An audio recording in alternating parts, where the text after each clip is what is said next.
It's a small town.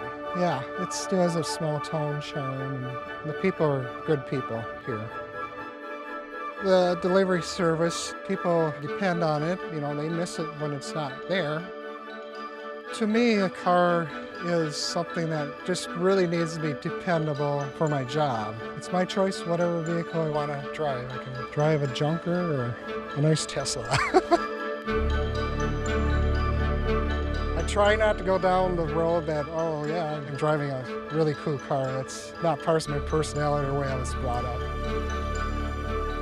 Reliability is number one. Can I deliver properly with it? Is there enough capacity in it? I can put a lot of mail in there.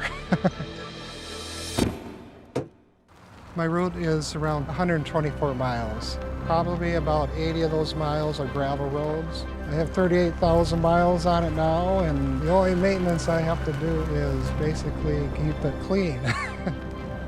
The dust and the stuff, it beats the car up a lot, but this seems to handle it better.